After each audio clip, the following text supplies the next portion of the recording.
Hey guys, welcome back to my channel. If you're new here, I'm doing an interview today with Matt Pates Minis. Matt, welcome. How you doing today? Not too bad. Thank you very much for having me on. Thought it was a cool idea to do the kind of interview, so I was happy to throw my name in the hat.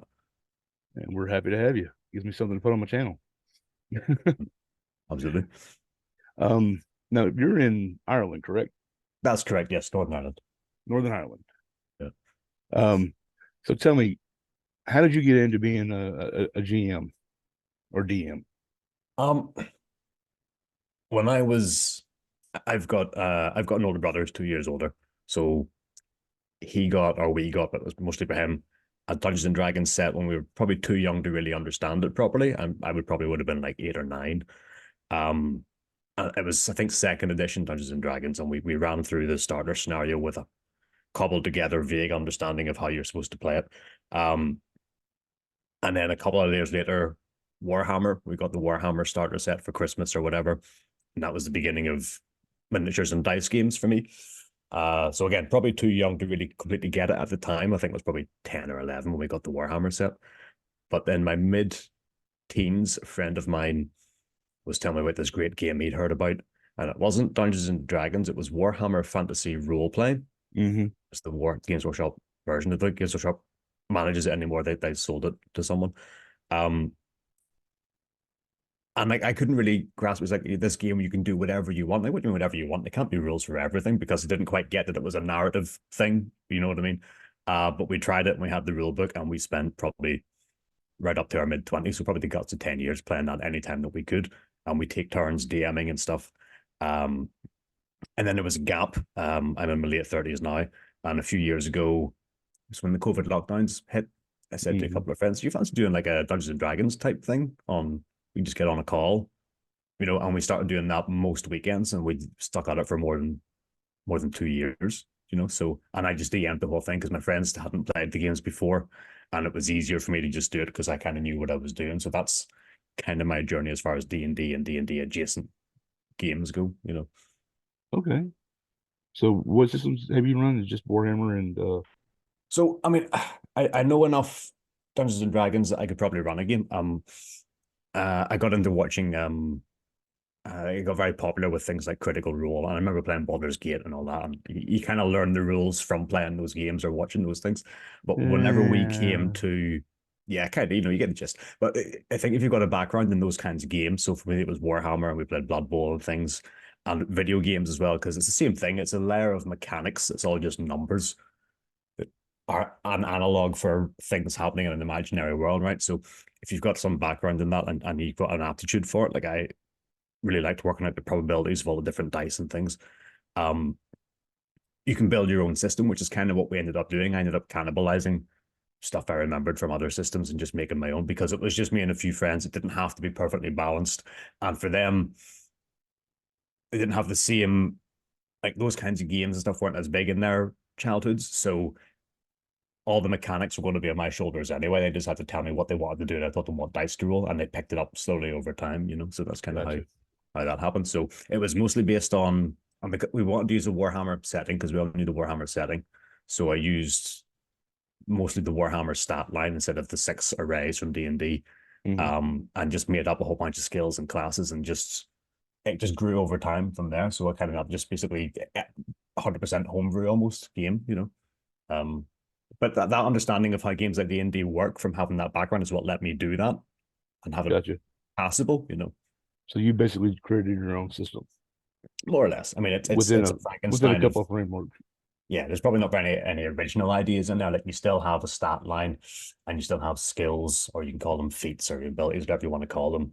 And there's still hit points and damage dice and all that. So it's the same basic building blocks. I'm just making up the numbers myself, basically based on the setting that I know. So you don't use any kind of pre-published settings or No, I scenarios. mean, like I kind of thought for a casual game with just mates, um, I was confident that I didn't need to use a pre-published system. I could just run the game. Right.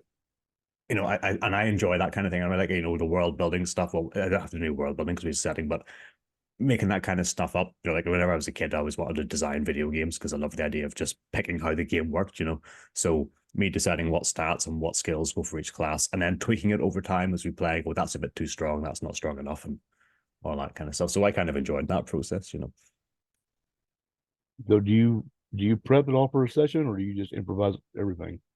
Yeah. So I'm more of a, like, I set the wheels in motion. So I do that. I did quite a lot of prep for our sessions. I would have NPC characters and what their agendas are and what they want to do. And the way I would run a game is, if they're going to do what they're going to do, and time is going to pass and things are going to happen with or without the intervention of the players.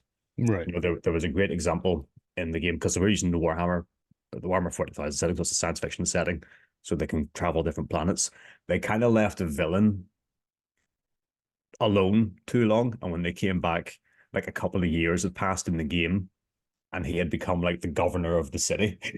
He was suddenly a bigger deal because they hadn't finished him off, so to speak, when he was still like a small time crook. So when they came back to visit that planet for resupply, whatever they were doing, this villain that they hadn't killed off was now basically in charge and running the whole place with martial law. And they're like, oh shit, we shouldn't have, sorry for swearing, we shouldn't have left that guy alone. So that's the way I would run it, rather than like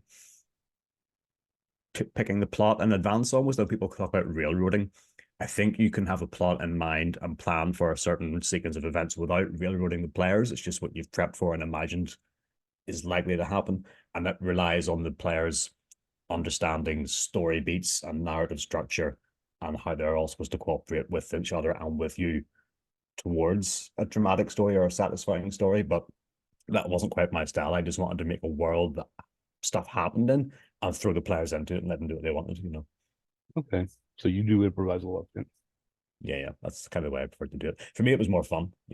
And you're not as, you probably have to do a little bit more prep. Like, you can't go as deep into specific things because it might never get touched. You have to do at least a little bit on a lot of things because you don't know where the players are going to go, what they're going to do. But you're not left high and dry if the players do something you hadn't thought of as badly, I think, if you plot it out with more focus on the story revolving around the players as Right. opposed to the story revolving around the world and what's happening. That's basically what I do is I have an overall goal in mind, and the Mhm. players get there however they want to. Yeah, I mean, you still have an overall goal. Like, I mean, that villain was there to be defeated. They chose not to, but that didn't scupper the campaign. It was like, okay, Right. because I knew what he was going to do if he lived already. His plan was there before the players wrote their characters. So, yeah. So are there any tools or resources or online assets that you use when you're Well, because we were doing lockdown sessions and it was all online, I made quite heavy use of spreadsheets. They're really good for character sheets, obviously. And yes. if you know a little bit about formulas and stuff, they can do a lot of calculations for you. So that actually let me, and I'm sure there'll be mixed opinions whether it's a good idea. That allowed me to create systems that were probably too fiddly or annoying to play with dice, but easy to do with a spreadsheet that does calculations for you. So, for example, in the system you had a primary stat line and you had secondary stats, and every one of your secondary stats was the average of two of your main stats. So, for example, your investigation was a substat and it was the average of your intelligence and your initiative. So that would be really annoying with pen and paper every time you leveled up, but because I used a spreadsheet, it was automatic. Okay. So in that way, we definitely used the tools that we had available to us. If we were playing pen and paper and dice, I would have written a simpler system or a system that cooperated with pen and paper and dice more than the one we ended up with, because I knew I can get a spreadsheet to do calculations for us. So that wasn't an issue. Okay. Um, what's the longest campaign you've ever run as a GM? Um, Most weekends we did miss some, but we played more than we didn't for about 2.5 years. Well, that's Yeah. about average for a campaign, for a Which good was campaign. pretty good. We were upset when that one finally fell away. It was just scheduling issues started to come up, especially for one player in particular. I don't never blame a player for leaving the game. Real life comes first. But it was a little bit like, it was tough to leave that behind and start over again, which is what we ended up doing, bringing a new player. But you can get really invested in the storyline and the characters and stuff, and they didn't have really a satisfying resolution, but I've kept all the materials, and what we'll hopefully do is sometime when schedules realign, pick it up again, or we'll do like a time skip. 5 years later, the players meet up again and something happens, so it's all still there for us. Now, in your games, do you use turn time limits or turn timers during combat for your players? No, and to be honest, it's never really occurred to me to do that, but I think even if it had, I wouldn't, because um with the guys I'm playing with, like I said, I'm the one with the most experience with those kinds of games, and I know the system inside and out because I wrote it. Um, so I can't expect them to be, or I don't think it'd be fair for me to expect them to know what all their options are all the time, or know, can I do this and do I have to roll dice to do this, or can I just say that and do it? Stuff like that. Like I think we even had a couple of guys that was the first time playing a role playing game, never mind a homebrew one, So, and a lot of the fun at our table was our virtual table. A lot of the fun was the players discussing what they can and can't do, or could or couldn't do, and making plans and stuff. And some of that would have fallen into what some DMs would call metagaming, especially in combat situations where there's lots of player conversations happening that the PCs couldn't really have. Right. I was pretty lenient with that because first it was obvious that's where a lot of the enjoyment at the table was coming from.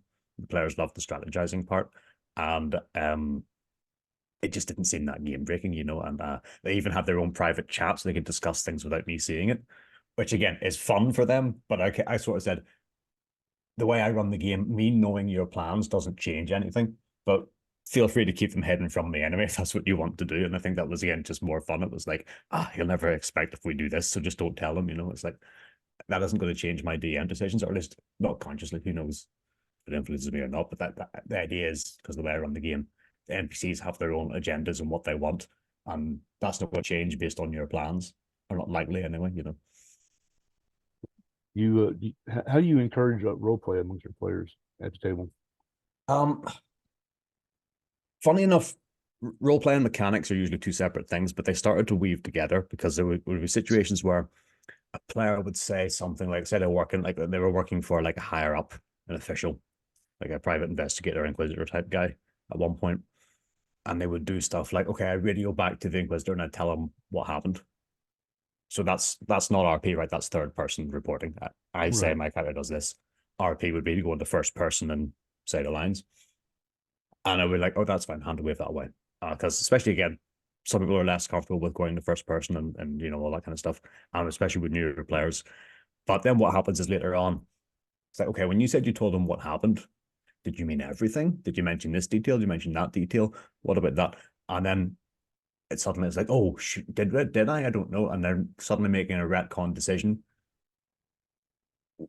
So I end up sort of saying, okay, with those kinds of things, it's probably better if you just tell me, instead of telling me I report XYZ, just go into your character and say what you say to the person. And then I know, did you twist the truth? Did you omit that little detail? That kind of thing, because that becomes important later on. So that was the thing that really got me to push back on that a little bit more. But again, I wasn't super strict about it because, again, our chief goal was to hang out on the weekends during lockdown and not go mad. So it had to be fun first. So being put under pressure to go into first person if you're not really comfortable with it isn't fun. So, that was kind of how I looked at it. Now, you mentioned retcon. What types of things do you retcon? We do. I wouldn't say that I never do it. I don't like doing it. If the situation is the player makes the case that their decision would have been different if they'd had more information or different information, and it's my fault because I didn't give them information that they would have, could have, should have had, then I would definitely allow it. It's like, oh no, if I'd have known X, Y, and Z, then I wouldn't have done that. And I should have told them X, Y, and Z, but I didn't. Then, fair enough, we can retcon that. Other than that, I've been reasonably strict with it. Again, like it ties into a little bit of the RP stuff where it's like, oh, can I actually do X something else instead? I would be more strict with RP stuff when it comes to character decisions than going into character and trying to be like an actor, because if your character is got a military background and they're very disciplined and they're loyal to the cause, doing something that's against that, I'd be like, you need to have a really good reason to do that. You know, again, I very try very hard not to tell a player that they can't do something, but I will raise that as an issue and stuff. But with retconning, usually it's only if it's my own fault because I didn't give them all the info they needed, which did happen a few times. Sounds good. So what do you do when your party just goes off the rails completely? Um, I do find myself saying, you know, are you sure you want to do that a bit quite often? You know, that phrase. I didn't have too many examples that to deal with. I think I like I said, with how I build the world, I do allow quite a lot of freedom. Um, if you're doing something that's going to have very dire consequences, like maybe a PC death, or they're going to end up in prison for 10 years, which is as good as, although you can do a heist mission or whatever. I just make it in as far as the player character would know, and make it clear that they know the risk they're taking. So, I mean, if someone does something crazy, like they just go, okay, I'm just going to attack this civilian because he's in my way. So something as daft as that. Nothing like that happened in my campaign, but just an example. I'm like, okay, well, just so you're aware, your character knows that you're in a city that has a functioning police force and telecommunications capacity and cameras. So you probably will be reported, you probably will be found, you probably will face repercussions. Do you still want to do it? And if the player says yes, then they go ahead. Yeah. So in terms of going off the rails, it's basically about if they understand the consequences, go mad. Yeah. Okay. Now, do you have any pregame rituals or warm-ups before that you do before a session? Oh, but it became our little social catch up as well. So the first 20 minutes to half hour is usually just as if you'd met up in real life for a coffee or a beer. Hey, how you doing? How do you mean? How's work? How's the kids? That kind of thing. So nothing I would call a ritual, you know. For me, the only thing was just making sure I had everything set up with the cameras and all the spreadsheets to open and stuff like that. But otherwise, it was just people join, usually not on time. We always sound like I start at 9 and I expect them by 10:30 or 10 sometimes. Yeah, that's People just about join right. when they join. We just chat for 20 minutes and then we just like, I do a quick recap. I guess that's the only thing that would really qualify. I'd like, okay, tell me if I've missed anything or remember it different. Last time, did that, the other thing. Okay, good. Right. And then, okay, you're up. What do you do next? You know, so pretty straightforward. Yeah, the pregame social gab sesh is pretty standard.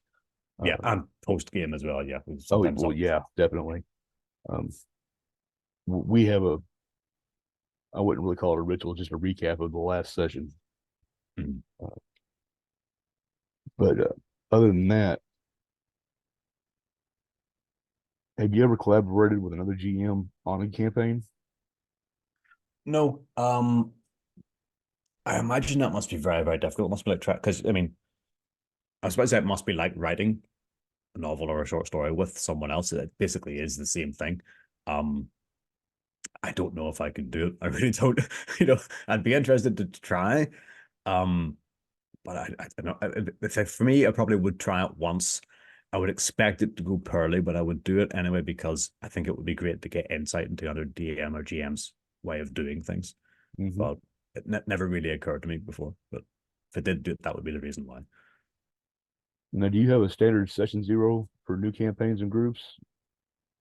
We didn't do a session zero. I think I probably will in future with new campaigns, and the reason for that is the first campaign, the one that went 2.5-ish years. It was pretty easy. I just talked to people about the setting on options for character classes and what they could be, and everyone just chose something, and it all made sense, and I was able to bring it together. The second session or second campaign, um, because we were all a bit more familiar with it, and we all just felt like we knew more what we were doing. I was like giving people a bit more freedom with their characters. Like, you want to be something really crazy? That's cool. Like again, we're using a science fiction setting. One of the characters wanted to be an artificial intelligence. And I just went, okay, cool, yeah, I'll write rules for that. Turned out to be an absolute nightmare. Yeah. So if we'd done a session zero, we probably would have had a discussion where I said, okay, I think it was a cool idea for a character, but it ain't working. It's too difficult to do. Or I need more time to work on the rules. So you could help me doing something different. So session zero would have helped with that. So no, I don't, but yes, in the future I will be for that. Okay. That's the reason. Yeah. What's the best compliment you've ever got from one of your players? Um, I don't know if I can pinpoint something specific, but guys I play with, have been great in that, because I think they understand that the DM does more work. I always tell them I enjoy the prep, I enjoy the work, it's fun. But I guess in recognition that even if it's fun, it does take up your time. They do often tell me that was a good session. I love that story idea. No, I do get positive feedback from the players, which is great. And I do sometimes ask, I'll do like a check, especially because with the homebrew system, does everyone feel like their character is useful at something? Does everyone feel like they've got a purpose? Does everyone understand what the story is so far? Just to check and then, make sure everyone's having fun and knows what they're doing and stuff. So nothing specific, but I do get occasional positive feedback from the players, which again, I think is important because it acknowledges that the DM is the one, in most cases, putting in just a bit of extra time and work to make everything run, The average player doesn't realize how much time actually goes into a session. Yeah, and the few times, like going back to when we got into this big time in my late teens and early 20s, we rotated DMing, and I would find that when I DM'd, I'd miss being a player, but as soon as I'm about to being a player, I wanted to DM again. Yeah. So yeah. So you can't really gripe if it's what you would choose to do, Have you ever killed a PC in an unclimactic way, unplanned? Not unplanned. They're all Yeah, PCs that should be unplanned, but we haven't had a permanent death. I implemented a system that I stole from Warhammer Fantasy Roleplay because I just loved the idea. They had a system called Fate Points. In WFRP, you had different amounts and you rolled a D3 and added one if you were an alpha minus one, whatever. But I just gave everyone one. And the way I did it is everyone gets one. And if you've used it at level up, it refreshes. So, and what a fate point allows you to do is at any point you can say, I'm using my fate point to change the outcome of anything that directly affects the player. So basically is an extra life. Doesn't mean you come out unscathed. You might be captured instead of killed, whatever. So because of that mechanic, no permanent deaths come pretty close. But the most unceremonious, if you had a player, and if he watches this, he'll know who he is. I think one of my issues was sometimes the combat was too easy, and I'd started to ramp it up, and then got into like a proper boss fight, and I'd spent a lot of time designing the fight and made some test combat rounds with it and stuff, and designed a challenging boss fight where you had to pay attention and follow the mechanics to triumph. And they knew specifically what they had to do to beat the boss. It was this demon that had possessed this creature, and they knew that they had to get this device in place before they killed the preacher because it would suck the demon in. Otherwise, he would just emerge and have an enemy they can't defeat on their hands. Players largely ignored this, but one of them did and started trying to headshot the guy. Another player who realized it was a bad idea got complacent by his own admission afterwards about the combat hadn't been that challenging so far. So he just sprinted, and he was a psyker, which is basically a wizard. He had a teleport spell, so he used it to get real close. He just beelined, ignored all the enemies, went straight to the boss to plant the device, and ended up with like a maimed leg and a broken arm, crawling towards the boss. And then another enemy just came over and just went, "You're dead." So you can't do that. You can't just run out in the open ground ignoring the enemies. You can get away with that anymore. So that was pretty unceremonious. And the player did tell me in retrospect, yes, I got complacent, and it was a real, oh, hang on, we can actually die in this game moment for him, So that was kind of fun. But again, it was one of those things where I just gave him a couple of warnings, like, if you go out there, there's no cover, you'll be under attack, you'll be the easiest target. And he'll be like, yeah, fine, I'll just do it. And he died. Okay. Yeah. So without any permanent deaths so far, you haven't had any TPKs? No, not a TPK. I became close in that encounter. 3 out of 4 PCs were downed and had to spend their points to survive, which was really fun. And it was actually I stole critical success and critical failure system from D&D because it's too good not to have. It creates so many dramatic or funny moments. Oh, yeah.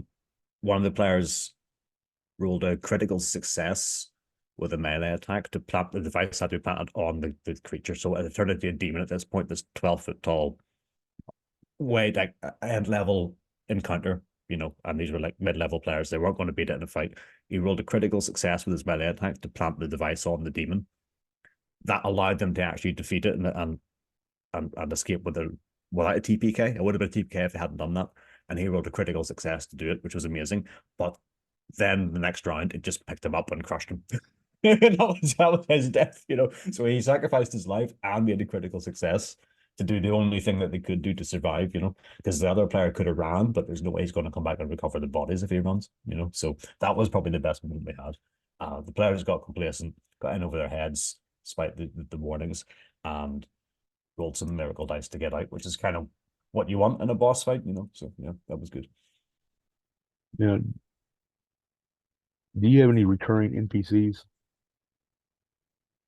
I've had a few, yeah. I had like a police officer that was friendly with them who could kind of, run people's numbers, and oh, he was arrested for this 3 years ago, otherwise he's been clean and stuff. And we had a kind of a big boss head honcho inquisitor guy who would give them missions to do, and recurring villains and stuff. So yeah, I mean, there's lots of throwaway NPCs as well. I'm one of those guys whenever they ask me an NPC's name and I haven't didn't expect it. I'm like, oh, Tim, you know. So Yeah. the inside joke is if they have a cool name, like, you know, it's Veronicus the Third, oh, then I've written background for him. But if it's Tim, then I have written no background for him. kind of a giveaway, you know. So I had to get in the habit of keeping a list of NPC names on a sheet of paper behind my screen. yeah. I think that's a good idea, or like a name generator. But at that point, if I had started giving their boring NPCs like real names, it just would convince the players that this is a player in the story, and it'd be worth time investigating them when there's actually just a guy who sells shoes or whatever, you know. So it was kind of a way to differentiate who you should spend time on, who you shouldn't, which is again a bit of a metagame thing, but yeah. Um, do you use music or sound effects for like atmosphere in the game, or No, I would have loved to, and we did try setting it up with I think it was Spotify has like listening parties. We tried something, we just couldn't get it to work in any way that's satisfactory. Otherwise, I would have loved to, because um I'd even made a playlist of like atmospheric tracks for different things. So I would love to do it, but we couldn't work out the technology to make it happen, unfortunately. yeah? But no, yeah, otherwise, absolutely. I think if you Okay. can, you should. Yeah. Now, since you played almost exclusively online, is that correct? It was exclusively online. We made noises about getting together, and maybe even just once a month or whatever, I'm playing in person. But when we did have real life meetups, we ended up just playing a board game or going out for a drink or something instead. Yeah. So Yeah. so the D&D was just online only. Yeah. Now, did you use a VTT or is it just a theater of the mind? So again, I just went to the spreadsheets. I made maps out of the spreadsheets. So you just turn it into a grid of squares, which is not hard to do, and color them in. And then what I would do is find images for the characters, NPCs, enemies, or sometimes terrain features. Just find a miniature or even a nice picture, steal it, remove the background, and you've got a sprite you can move around, So that was how we did it. Excuse me. Um, I lost my place. Has being a GM given you more confidence in like public arenas, like for public speaking, or Um, that's tough to say. It's a chicken and egg thing. In my job, I do sometimes do presentations, and they're usually online, like a Microsoft Teams, uh, where I have to teach someone, like teach a course on Excel or teach a course on PowerPoint or something. And I can't remember which came first. It could be that really helped me with running a session, because it's the same idea. Everyone's online and you're in charge and telling them what happens. Or the other way around, it could have been the DMing. But I would say that generally speaking, it would develop that aspect of most people. I mean, because you're playing with friends 9 times out of 10 anyway. I mean, like, I know there's sometimes conventions or meetups where you play with other players who you don't yeah, necessarily know in real life, but so that gives you a bit of leeway and you're a bit more relaxed and stuff. But being I don't want to say dominant, but the central voice, the narrative voice in a conversation will definitely help with confidence and public speaking a bit, which is what you are when you're the DM. Um, so what advice would you give to a person new to the world of being a GM or DM? um, learn what works for your table, and I mean that in terms of Are they messing about and having a laugh? Do they care about role play? Are they serious mechanical players who want to know, theory craft? If I take this skill at level 5, I've got a 42% chance of critical hit, but if I take that skill at level 7, I've got a 12% chance of avoiding critical. Those kinds of players. You'd probably end up with a mix, but you need to find the sweet spot between attention to mechanics and crafted encounters where players get to really build an effective character and witness that build being effective, and players who want a bit of drama and story and fall in love with their character and have a background and story, and they want to see them achieve their dreams, where they're kind of doing a vicarious thing. And then the middle ground is the players who just said have a laugh and don't really care if they're rolling dice to chop orcs in half or joking with a shopkeeper to try and get the prices down or whatever. So your table's going to have a feel to it, and that's where the fun is. Got to be fun. And if your players are enjoying it, then you won't resent the prep and the work you have to do to make that happen. Do you know what I mean? You'll enjoy that process more because you know the end result, something really good. And you can't get it from video games in the same way. You can't get it from going for a beer in the same way. I think the reason that D&D is so successful and games like it is it's the only sort of exercise in collaborative storytelling that we have. The only difference between the different games is the mechanics that make it run. Different stat lines, different dices, different systems for combat, different systems for charisma checks or whatever it is. You know what I mean? And if you take away all the RP and just have the mechanics, you've got a video game played on pen and paper. Which maybe is what some people want, but they go play Diablo, and then it's with graphics. So yes. I think that find out where the sweet spot is with your table in terms of what the players are actually there for and what they enjoy. Mechanics players, story players, mess about players, and try and hit that sweet spot. Okay, we're running out of time. Where can people find you online? So I have a Twitter account. It's at Matt Paints Minis. It's called that because I made it to do Warhammer painting, or not just Warhammer miniature painting, which I still use it for. I've ended up using it for writing and Dungeons and Dragons stuff as well. But if you want to find out what I'm up to, that's the best place to go. Can you hear me? I can. Yes, you've disappeared, but I can hear you. My camera decided it wanted to shut off for some reason. That's all right. But yes, I'm still here.